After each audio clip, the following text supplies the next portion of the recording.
Alhamdulillah Rabbil Alamin wassalatu wassalamu ala asyrafil anbiya'i wal mursalin wa ala alihi wa sahbihi ajma'in.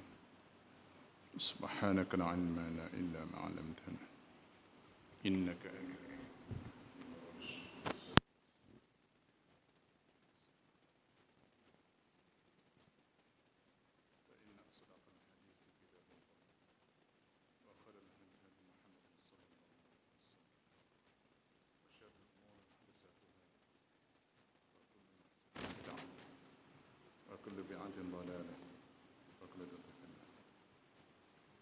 sambung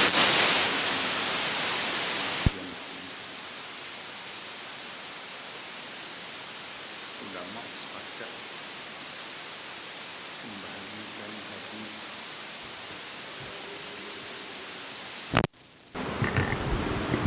pertama dari segi pengriwayatan jumlah sanad,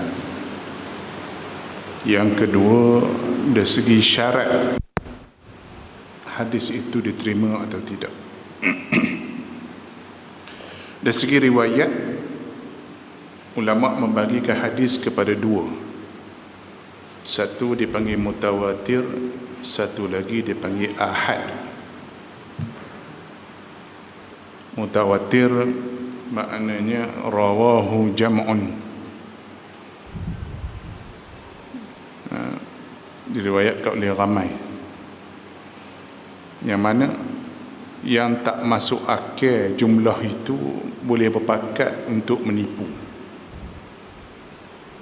Maka ulama ada sedikit khilaf tentang situ, jumlah rawi yang meriwayatkan hadis sehingga mencapai tahap mutawatir daripada sahabat sampailah kepada pengarang kitab.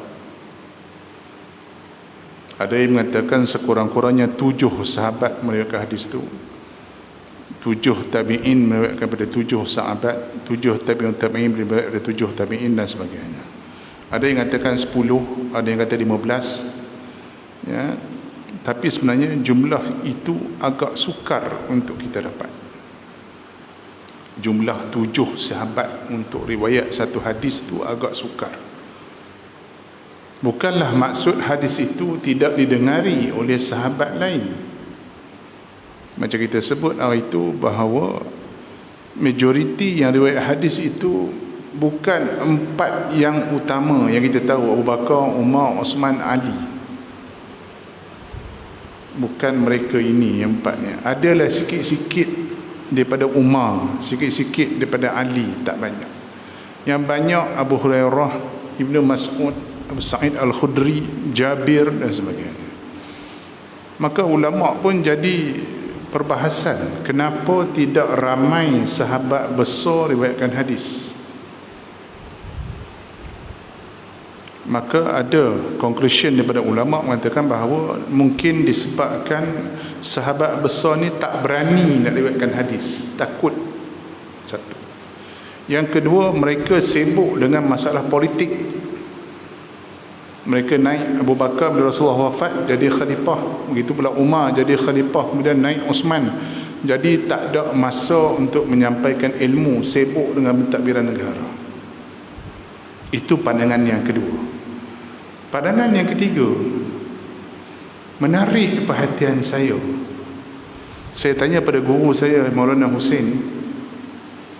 Saya tanya, Syekh, setelah saya mengaji dengan dia Matan Tirmizi adalah lebih kurang selepas mengaji 100 hadis lebih kurang, saya tanya dia, Syekh, kenapa dalam riwayat yang kita mengaji dalam Tirmizi ini tidak banyak tabi'in yang besar dalam tu? Maksud saya macam Hasan Basri, macam Sa'id bin Musayyib, ulama-ulama besar. Kenapa? Dia senyum lah. Orang alim ni dia macam kita, budak-budak tanya kita lah.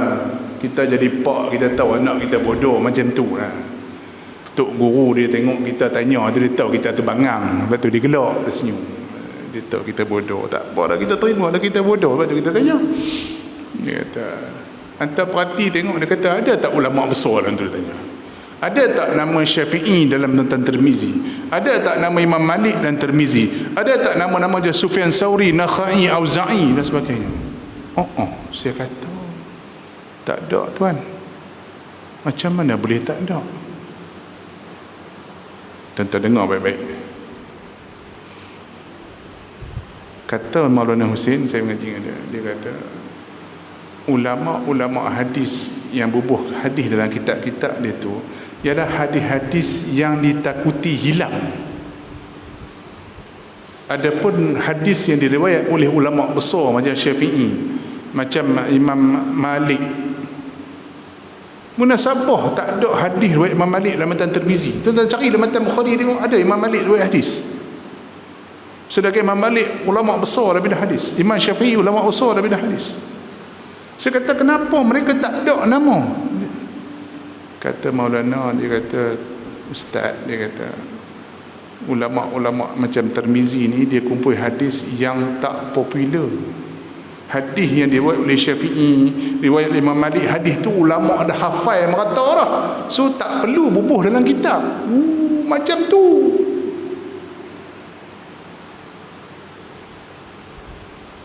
Main ustaz Wailun 2-3 ekor ini dia kata, tengok dalam Tirmizi tak ada hadis Imam Syafi'i. Dia bangang, dia tak mengaji, sebab tu dia kata macam tu. Tu faham. Pergi mengaji lain lah. Katakan baca buku je dekat library tak jadi ulama hadis.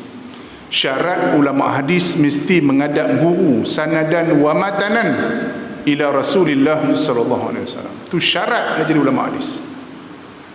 Tak boleh mengadap buku kat library je, dengar YouTube tak jadi. Kena mengadap tu buku. Tu syarat nak jadi ulama hadis. Saya sebut itu sekurang-kurangnya nak dapat title muhaddis, sekurang-kurangnya hafaz 50,000 sanad dan matan hadis. Berguru, ambil daripada guru-guru sampai Rasulullah, ada sanad sampai Rasulullah, dan dia hafal sanad tu sampai Rasulullah sekurang-kurangnya 50,000 sanad dan matan. Dan sanad tu dia boleh tahu rijal tu, title rijal tu, status dia tahu seorang-seorang. Baru sampai title muhaddis, tu yang paling rendah dalam ulama hadis. Atas pada tu dipanggil Al-Hafiz. Ramai ulama title Al-Hafiz, macam Ibn Katsir, macam Imam Sayuti yang digelar Khatimatul Huffaz.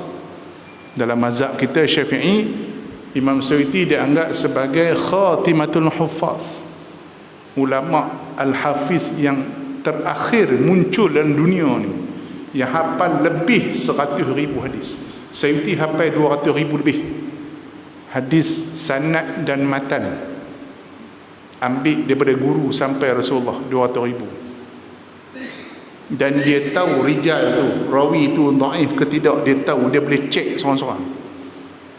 Baru nama Al-Hafiz. Atas pada Al-Hafiz tu dia panggil hujah. Hujah ni dia hafal 300,000 ke atas, macam Imam Nawawi, macam Baihaqi. Baihaqi hafal 500,000, Nawawi hafal 300,000. Atas pada tu dipanggil Al-Hakim, macam Al-Hakim An-Naisaburi, juga bermazhab Syafi'i. Ad-Daruqutni juga bermazhab Syafi'i, yang hafal lebih 700,000 hadis. Kita hafal berapa orang? Yang duk dabik dada pakar hadis hafal berapa? Tu asal kata 700,000, 7,000 pun tak ada. Duk buka internet je, tekan. Tu bukan cara ulama hadis. Tu cuma belajar hadis boleh lah, macam saya belajar tu. Sebab tu saya nak mengajak tuan-tuan ni, saya gayat ni, study dulu walaupun mengaji Usuluddin, study dulu. Sebab bukan bidang saya. Di Masjid Umbudiah tu dia orang pernah minta saya ngajar hadis, tak berani saya. Saya kata nantilah bila-bila. Bila lepas mengaji Maulana Hussein, saya kata bolehlah ustaz mengajar hadis, bolehlah. Baru berani. Tok guru kata apa, boleh ngajar, baru kita berani ngajar. Ni dah baru ada diploma cabuk, belagak nak mampu orang ni. Diploma cabuk pun, diploma kolej cabuk mana-mana, belagak nak mampu macam alim sangat. Kalau ada di Malaysia ni, dia mengaku dia pakar hadis, letak pada tangga terkajang ke bawah. Tu cara dia. Tu cara dia. Siapa suruh terkajang? Saya suruh terkajang. Apa berapa ratus ribu tanya dia. Orang tanya Bukhari. Syekh, nak jadi ulama hadis kena hafal berapa? 100,000 cukup. Itu je Bukhari kata. 200,000, 300,000, bolehlah. Tu Bukhari punya jawapan kepada orang tanya dia. Nak jadi ulama hadis ni berapa ratus ribu kena hafal? 300,000 tu bolehlah. Baru cak ayam 300,000. Tu dia. Hari ni 10,000 pun tak ada, sembang dah. Tak mau. Berani kritik ulama tu, ulama ni. Sekarang ni dah ada dah berani kritik Bukhari. Ada. Yang dah mula pertikaikan keabsahan hadis dalam Bukhari, Muslim. Bahkan ada yang berani kritik Quran pun ada. Ustaz. Tuan-tuan hati-hati dunia ni. Sebab tu anak-anak tuan-tuan ni perhati baik-baik. Ada yang duk tengok internet, duk tengok gambar lucah pagi petang saya malam. Ada tengok internet, tengok drama Korea pagi petang saya malam. Ada juga tengok rancangan agama, bagus. Tapi pergi cari benda tak betul. Tu bala. Sebab tu perhati baik-baik. Kita jadi orang tua ni tuan-tuan, kena tahu sikit sebanyak lah. Suruh dia main mengaji. Nak pergi mengaji, nak jadi mengaji pondok mana lah. Pergi belajar tanah harap sungguh, jadi alim sungguh. Duduk pondok 8 tahun, pergi mengaji pula tanah harap 7-8 tahun. Kod-kod nak jadi alim, kod-kod tak alim lagi. Tanya ulama-ulama besar berapa puluh tahun mengaji. Ibnu Hajar 40 tahun mengaji baru jadi alim. Kita baru 4 tahun mengaji kolej rasa pandai. Bala. Ya, maka pertama dia panggil mutawatir. Maka title mutawatir yang dikatakan ulama tak perlu cek dah. Kalau ada 7-8 lebih sahabat riwayat hadis tu, dan daripada tabi'in pun ramai macam tu daripada sahabat, daripada tabi'in pun macam tu juga ramai daripada tabi'in, maka tak perlu cek dah rawi tu. Rawi tu sikah ke tidak, dhabit ke tidak, tak perlu cek. Maka hadis tu diterima secara qat'i. Hadis mutawatir wajib terima, tak boleh tolak. Tak banyak. Masalahnya hadis mutawatir ni tak banyak. Semacam mana dalam fiqh dipanggil ijma', tak banyak. Ya, ada ulama yang ngarang kitab Al-Ijma' nama kitab. Maknanya ijma' ulama. Ada masalah fiqh yang ijma' semua ulama. Sampai Syiah pun kata macam tu. Tak ada khilaf ulama. Tak banyak masalahnya. Yang banyaknya khilaf. Tu fiqh. Macam tu juga hadis. Ya, mutawatir tak banyak. Yang kedua dipanggil ahad. Ahad ni maknanya riwayat dia tak sampai tak mutawatir. Mungkin ada paling banyak pun 4 rawi sahabat. Tak sampai mutawatir kata ulama. Maka 4 riwayat, 3 dan ke atas itu, 3 dan sampai ke tahap sebelum mutawatir itu dipanggil masyhur. Masyhur. Bawah pada masyhur 2 rawi je. Mana 2 sahabat ambil pada Nabi. Maka 2 riwayat sanad tadi dipanggil aziz. Bukan aziz sata, aziz nama hadis. Title hadis tu aziz. Rendah lagi pada tu gharib. Gharib. Mana apa? Ada satu je rawi.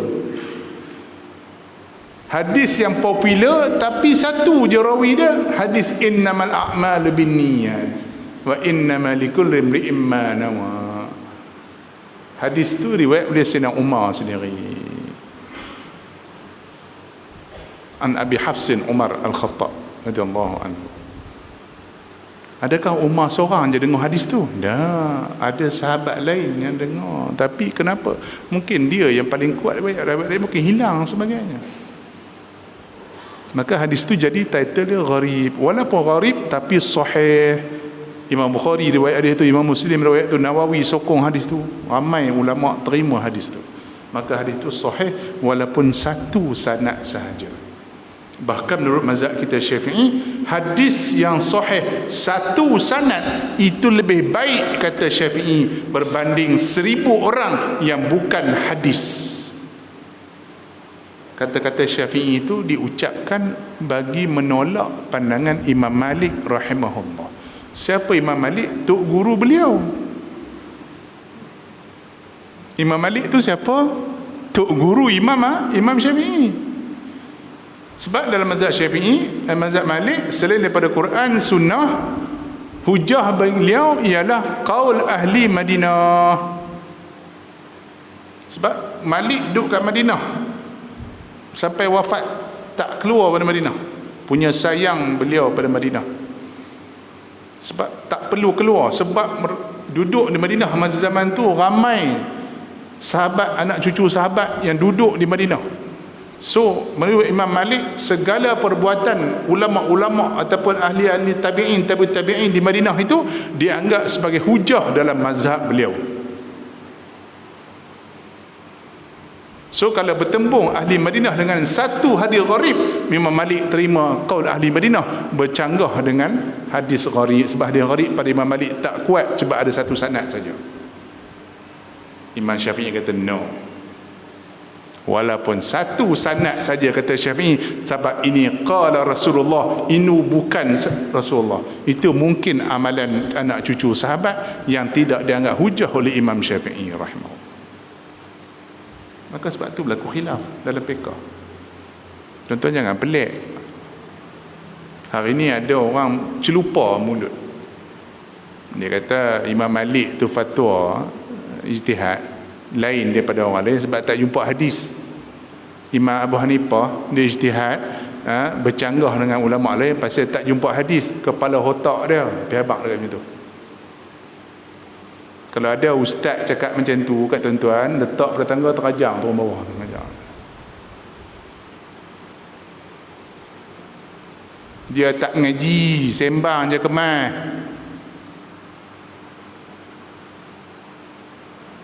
Abu Hanifah tu title dia tu Al-Hakim tadi tu 700,000 hadis kata. Tu title Abu Hanifah. Tuan ingat apa? Tuan ingat apa? Imam Malik, Abu Hanifah, Imam Syafi'i ni title 700,000 kata. Bukan macam kita. Kalau tuan-tuan kumpul matan Bukhari, matan Muslim, Abu Daud, Tirmizi, Nasa'i, Ibnu Majah, semua ni, Musnad Ahmad, Darimi, Dailami, Sunan Daruqutni, semua tuan-tuan himpun, tak sampai pun 200,000 yang duk ada hari ni. Berani kita kata ulama zaman tu tak jumpa hadis. Macam ni lah saya katalah, makcik-makcik yang duk umur 70 ke atas ni ada ambil riwayat daripada Pak, daripada Tok Wan yang buka Kota Lama ni dulu. Tok pada makcik ni buka Kota Lama ni dulu. Soalan sekarang, makcik mesti lebih tahu kecerah Kota Lama ni bandingan saya yang baru duduk 10 tahun Kuala Kangsar. Boleh cucu saya main kata makcik tadi tu tak tahu cerita asal Kota Lama ni. Munasabah? Tak, saya tanya tuan-tuan, munasabah ke tidak? Tak munasabah. Abu Hanifah duduk di Baghdad, ibu kota pengajaran semua ilmu Islam zaman tu. Hadis, fiqh, tafsir, nahwu, sarah, balaghah, semua dalam tu. Boleh tak jumpa hadis? Imam Malik duduk di Madinah, bergaul dengan anak cucu sahabat, boleh tak tahu hadis? Imam Syafi'i pusing satu dunia Islam, daripada Mekah, Madinah, Baghdad, Kufah, Basrah, Yaman, Mesir, pusing satu dunia Islam, tak jumpa hadis. Kita yang menduk Kuala Kangsar ni kurun ke-14 ni jumpa hadis, lebih pandai daripada Syafi'i. Ni otak letak mana ni? Otak ni.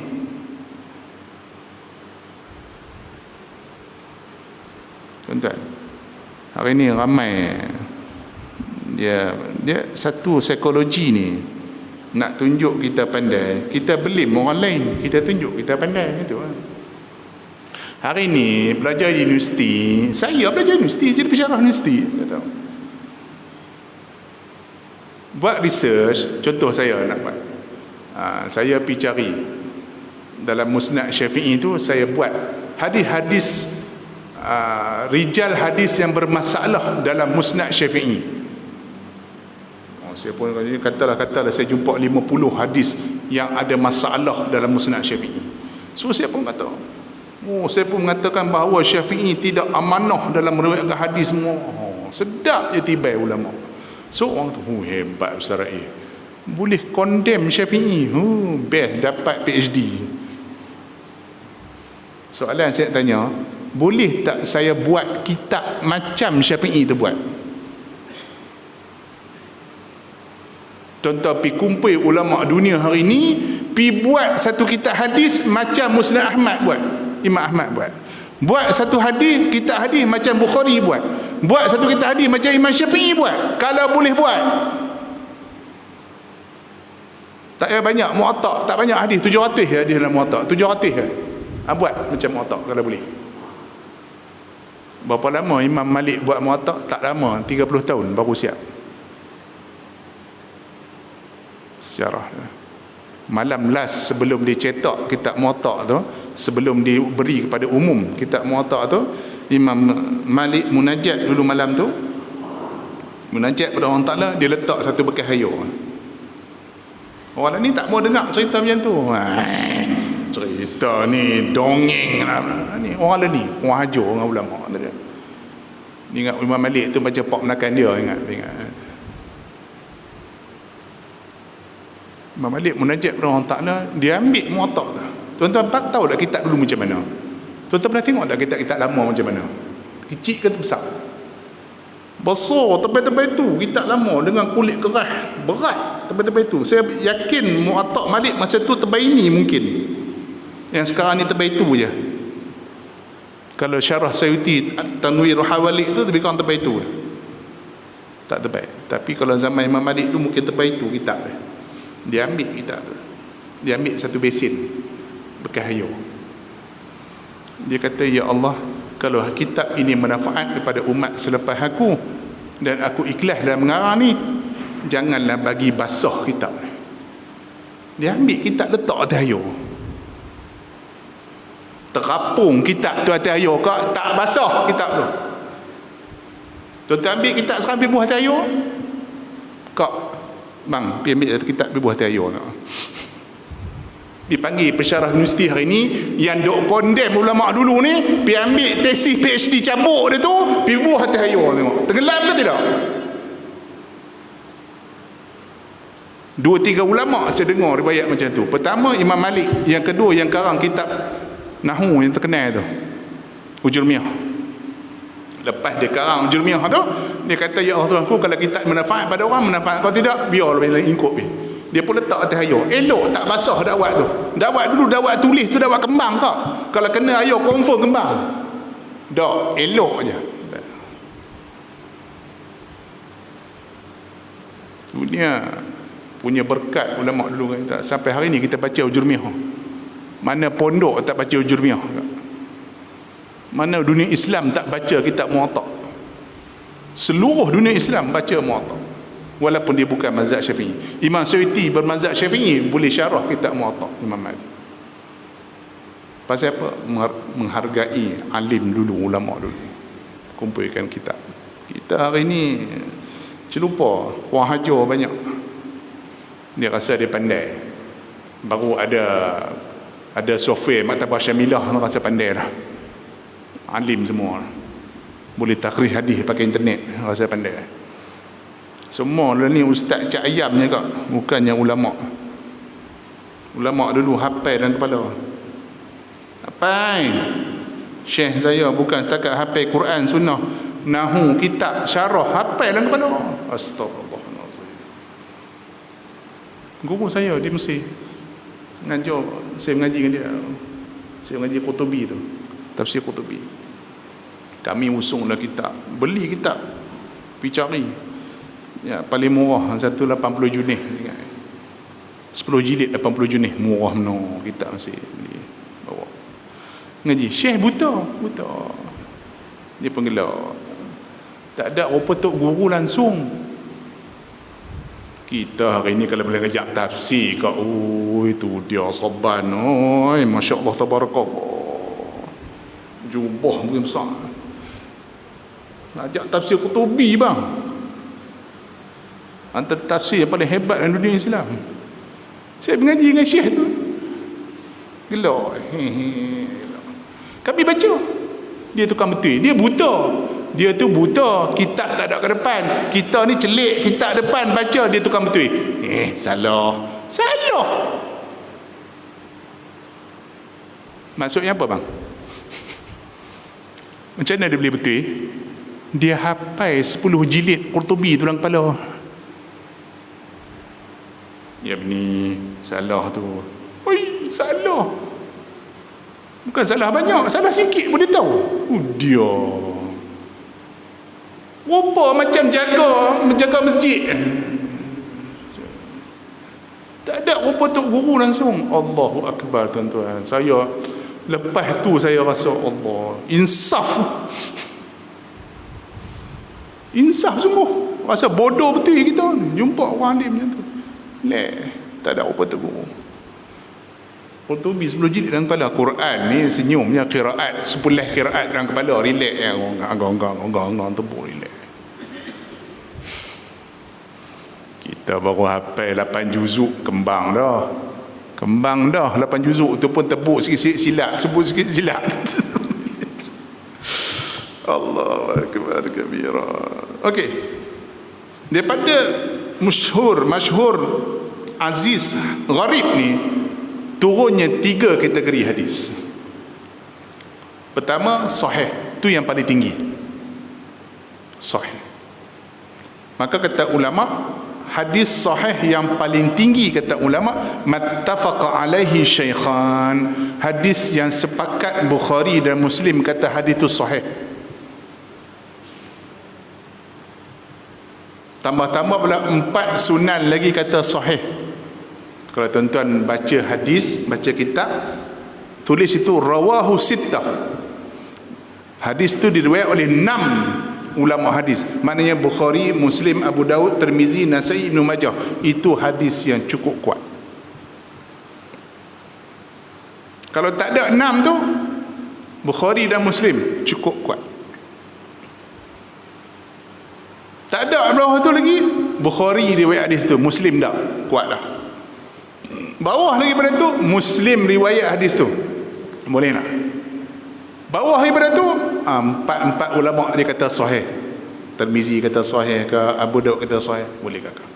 Bawah daripada tu, Al-Hakim Naisaburi kata bahawa hadis tu Bukhari dan Muslim kata hadis tu sahih, menempati syarat Bukhari Muslim, tapi tak riwayat dalam kitab mereka. Itu pandangan ulama.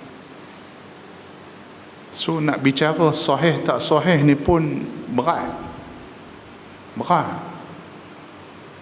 Sebab bukan level kita nak kata hadis itu sahih. Baik, siapa yang kata, ulama kata, siapa yang boleh hukum sahih tak sahih? Maka ulama hadis mengatakan bahawa sekurang-kurangnya hadis itu diriwayat ataupun ditasahihkan oleh ulama yang sampai title Al-Hakim. Macam Hakim Naisaburi, macam Syafi'i, macam Daruqutni. Mereka ni kata hadis itu sahih. Bolehlah. Cuma ulama pertikaikan pula. Nampak? Al-Hakim Naisaburi dianggap sebagai orang yang agak ringan dalam mensahihkan hadis. Agak ringan. Dia mudah sangat kata hadis itu sahih. Jadi kalau hadis sahih yang dikatakan oleh Al-Hakim Naisaburi masih boleh dipertikaikan kata ulama. Ni ulama hadis punya kerja. Duduk bertekak pagi petang siang malam, ni dah kerja mereka. Kita bertekak juga pasal masak cendol, pasal buat cekodok, pasal lansir rumah orang tu tak lawa, tu lah kita bertekak. Pasal menantu masak cekodok tak sedap. Habislah cerita kak no. 7 hari mencintai ku habis dah semalam. Hari ni cerita apa pula? Layan drama. Pukul 6 layan, pukul 7 layan, sagi pukul 9 layan. La ilaha illallah. Tak boleh ke tengok ustaz? Boleh, tak salah. Tapi tengok kitab lagi bagus. Itulah ulama dulu. Sebenarnya masa yang ada pada kita dengan masa yang ada pada ulama sama aja. Bahkan Imam Syafi'i hidup tak lama pun, 54 tahun je Imam Syafi'i hidup. Kak ni lebih daripada Imam Syafi'i umur. Tuan-tuan lebih daripada Imam Syafi'i umur 60-70 ada. Syafi'i hidup 54 tahun je. Tapi legasi yang ditinggalkan dia cukup hebat. Imam Nawawi 45 tahun je hidup. 45 tahun je hidup. Berapa puluh kitab dia karang. Berapa ratus fatwa pandangan dia beri karang. Berapa ribu hadis dia karang dia beliau. Hebat. Kita hidup ni lah. Pasal apa? Kita buang masa banyak. Tu je. Buang masa. Kan? Dah duduk masjid tu bagus lah. Elok lepas maghrib je. Tok Imam salam kanan salam kiri, start motor balik. Pergi kedai mamak minum teh tarik tu, ngongeng. Sekali dekat isyak pun main masjid balik. Duduk lah sat. Main dengar sat orang mengajar. Dah nak pergi Mesir pun dah. Nak pergi Mekah pun dah mengaji. Nak pergi Jordan pakai tak larat duit tak ada. Ni ustaz main ngajak peri je, dengar lah sat ilmu. Peri je. Ada pengusi cahaya? Tak ada apa no. Tak tahu lah kot fungsi masjid ni cah tak tahu lah. Free je kot kan, tak ada cah. Aircon lagi, Masya Allah, duduk selesa. Cuma PKP ni tak ada makan lah, tu lah. Setengah masjid ni saya mana-mana mengakan semua. Mujuk PKP ni tak ada makan, kurang sikit makan, diet sikit. Tidak kena makan, tak malam kena makan. Allahu Akbar. Tu sahih. Apa syarat hadis sahih? Ada 5 syarat. Bersambung sanad. Sanad tu bersambung. Mana daripada rawi kitab tu, katalah Bukhari riwayat hadis tu, Bukhari apa sanad yang paling kuat kata ulama? Antara sanad yang paling kuat kata ulama, Imam Ahmad ambil daripada Imam Syafi'i, Imam Syafi'i ambil daripada Imam Malik, Imam Malik ambil daripada Nafi', Nafi' ambil daripada Umar, Ibn Wafah ambil daripada Rasulullah SAW. Itu riwayat antara yang paling kuat kata ulama. Tapi nak cari itu susah. Katalah ada, alhamdulillah. Kalau tuan-tuan jumpa mana Imam Bukhari ambil daripada tu guru dia Imam Ahmad bin Hanbal, Ahmad bin Hanbal ambil daripada tu guru dia Imam Syafi'i, Syafi'i ambil daripada tu guru dia Imam Malik, Imam Malik daripada tu guru dia Imam Nafi'. Nafi' ni ialah khadam kepada Ibn Umar radhiyallahu anhu. Umar ambil dari Rasulullah SAW. Kalau ada sanad itu antara sanad yang paling kuat sekali. Sebab daripada tok guru. So contoh saya beri kalau ada. So itu dipanggil sanad yang bersambung. Satu. Itu syarat yang pertama. Syarat yang kedua, rawi itu yang nak sampai ke Nabi itu, rawi itu semua okey. Maksudnya okeylah, jaga sembahyang, jaga puasa. Tak ada lah pergi main bola selok pendek. Tok Imam main bola selok pendek tak comel. Ada tak ada kot kan. Kat belah Kuala ni tak ada aku. Tok Imam pakai singlet pergi kedai. Tahulah main besi. Ni main besi ni Tok Imam pakai singlet pergi pasar malam. Tu tayang body. Tok Imam. Cik relax. Haram ustaz? Tak haram, tapi tak comel. Dia menghilangkan maruah dia sebagai tok imam. Pakai elok, paling kurang t-shirt ke kan. Ni pakai singlet. Tak salah, tak haram, tapi tak comel. Maka pada ulama hadis benda tu tak boleh terima. Benda yang menghilangkan maruah, menghilangkan sikah dia. Tok imam pula pergi kena ketum. Tak jadi. So hadis tu tak boleh pakai, rawi tu tak boleh pakai. Maka dia mesti adil rawi tu. Yang ketiga mesti dhabit yang cukup sempurna. Sama ada dhabit hafalan otak ataupun dhabit tulisan. Yang keempat, mesti hadis tu tidak ada illah. Mana ada masalah dari segi matan hadis tu, tak ada masalah. Yang kelima, tidak ada syaz, mana tidak bercanggah dengan hadis yang lebih sahih. Ada 5 syarat untuk dapat hadis sahih. Yang kedua, hadis hasan. Hadis hasan ni bawah sikit. Walaupun ulama mengatakan, ada sebagian ulama mengatakan bahawa ulama yang cukup popular dengan hadis hasan ni ialah Imam Tirmizi rahimahullah. Selepas Imam Bukhari, Imam Muslim, Abu Daud, Tirmizi. Tirmizi ni anak murid pada Imam Bukhari, anak murid. Title dia anak murid pada Bukhari. Baik. Banyak dalam Tirmizi sana, Tirmizi selalu sebut Hasan, Hasan sahih. Kan? Baik, Hasan ni apa dia? Maka ulama kata Hasan ni boleh pakailah. Dia cukup syarat, cuma masalah dhabit rawi dia tu. Rawi dia tu tak berapa nak sempurna, kata orang Pak Raid. Dhabit dia tu kurang sempurna. Kalau 10 tu 8 dia ingatlah, 2 lagi. Tu nak test anak kita. Anak kita ni kak nak latih dia hafal macam mana? Bagi suruh hafal 10 benda. Yuk, man. Mak suruh pergi kedai beli susu Cak Junjung, telur 10 biji, kentang 1 kilo, garam 2 kilo, tepung gandum 1, suluh 10 benda. Jangan tulis. Test. Tengok dia balik buat apa. Kalau dia buat balik 10 betul, boleh jadi ulama hadis. Tengok 8 betul, 2 tak betul, boleh tak? Tengok 2 je betul, 8 tak betul, wailun. tak boleh jadi ulama. Jadikan gelama boleh. Tu dipanggil hadis hasan. Maknanya dhabit rawi tu kurang sikit, tapi bolehlah, acceptable lah, maka dipanggil hasan. Bawah daripada tu dipanggil dhaif. Sama ada sanad dia terputus, ataupun rawi tak cukup dhabit, ataupun tak adil, ataupun matan dia ada masalah illah, ataupun ada syaz, maka hadis tu jatuh kepada title dhaif. Tang situ jadi masalah. Sebab dalam tauhid ni, dalam ilmu apa pun sebenarnya, bab yang tak elok tu yang banyak. Yang tak elok tu yang banyak.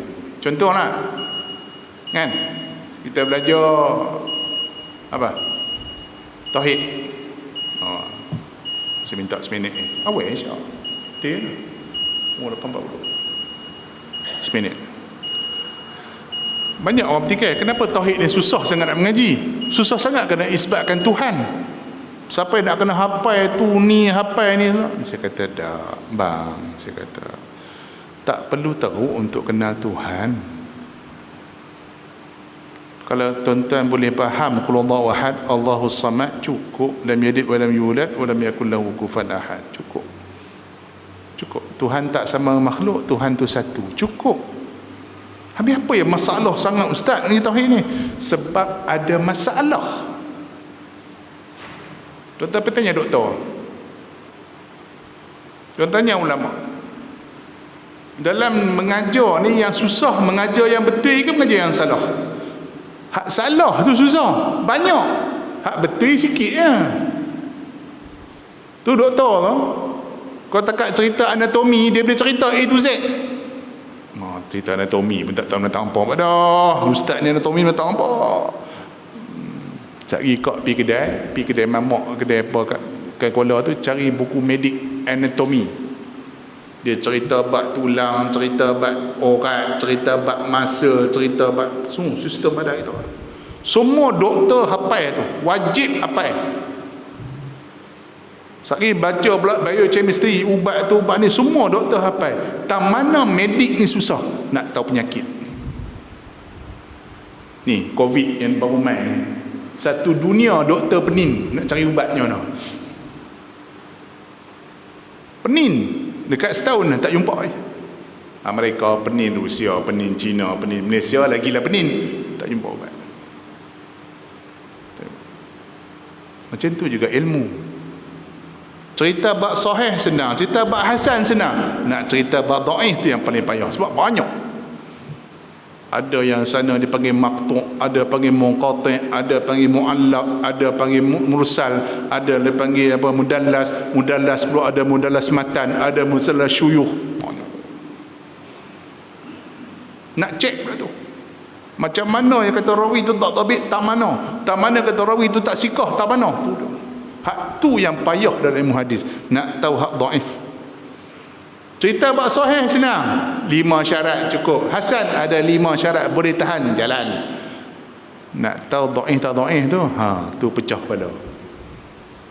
Bukan bidang kita. Kena buka kitab lain pula. Sebab tu nak handal dalam bidang hadis saja ada 7-8 ilmu dalam bidang hadis saja. Macam tu kami di Usuluddin di Azhar sana, bila masuk tahun 3 dia ada perkhususan. Tak dan nak masuk hadis lain. Jadilah hadis mardud bulan depan. Dapat 3-4 malam ni jadi tu nak pi tu kena pi Mesir 3 tahun tu. Bukan senang kau. Kami bila masuk tahun 3 di Azhar, dia akan pecah kisim, dia ada jabatan. Ada jabatan dakwah, tu nak jadi pendakwah. Ada jabatan hadis, dia nak kena belajar dulu lah. Syarat Bukhari apa, syarat Muslim apa, syarat Abu Daud macam mana, tak mana masalah Abu Daud beza dengan Tirmizi, tak mana Tirmizi berbeza dengan Bukhari, tak mana, tu detail satu-satu nak banyak. Dipanggil bahagian hadis, jabatan hadis. Masuk pula satu ke jabatan nama jabatan tafsir, kena belajar pula. Tabari riwayat macam mana, Qutubi riwayat macam mana, tafsir dia berapa jenis, tafsir segi nahwu macam mana, tafsir segi balaghah macam mana, apa Israiliyat itu menentang apa. Yang last sekali jabatan saya, jabatan paling tak guna ni, jabatan saya, jabatan apa, pasapah. Nak kena hafal Socrates, nak kena hafal Aristotle.